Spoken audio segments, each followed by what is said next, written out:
हाय। Graduation के बाद क्या करना चाहिए? आप सोच रहे होंगे शायद मास्टर्स या एमबीए, यूपीएससी या कुछ और।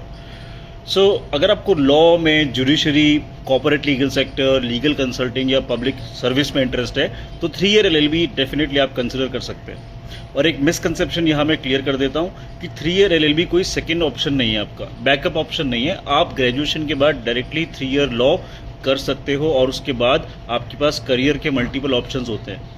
सबसे पहले for example litigation, then corporate which is court practice, independent practice या किसी सीनियर एडवोकेट के साथ आप काम कर सकते हैं। Second is corporate law firms आप ज्वाइन कर सकते हैं, कंपनीज के लीगल डिपार्टमेंट्स में कंप्लायंस या कॉन्ट्रैक्ट्स जैसे एरियाज में आप काम कर सकते हैं। थर्डली जुडिशरी में आप जा सकते हैं, अगर आपका गोल है कि आपको एक सिविल सर्विसेज के अंदर काम करने का मन है तो आप वो भी कर सकते हैं। Fourth is government and regulatory sector like legal officers, regulatory bodies और डिफरेंट गवर्नमेंट रोल्स में भी लीगल अपॉर्चुनिटीज़ बहुत सारी आती है।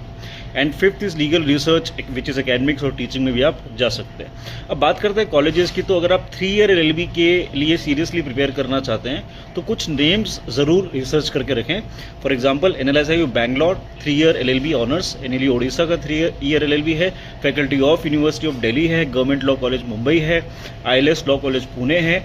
लेकिन कॉलेज चूज़ करते वक्त केवल कॉलेज का नाम नहीं देखना है, ये भी देखना है कि फैकल्टी कौन है, फीस क्या है, इंटर्नशिप अपॉर्चुनिटीज़ क्या है, एलुमनाई नेटवर्क क्या है, प्लेसमेंट्स और आपके करियर गोल के साथ वो अलाइन करना चाहिए। और सबसे इंपॉर्टेंट चीज़, 3 ईयर एलएलबी सिर्फ वैल्यूएबल तब बनती है जब आप 3 साल सीरियसली उसको यूज़ करते हैं। इंटर्नशिप करनी होगी, लीगल रिसर्च सीखिए, ड्राफ्टिंग इंप्रूव करिए, मूट कोर्ट्स और प्रैक्टिकल एक्सपोजर लीजिए और अपना प्रोफेशनल नेटवर्क स्ट्रांगली बिल्ड करिए। तो अगर आप ग्रेजुएशन के बाद लॉ को एक सीरियस करियर ऑप्शन के रूप में देखते हैं तो 3 ईयर एलएलबी को लिस्ट में डेफिनेटली रख सकते हैं। हो सकता है ये आपके करियर का नेक्स्ट बिग स्टॉप हो जाए। All the very best.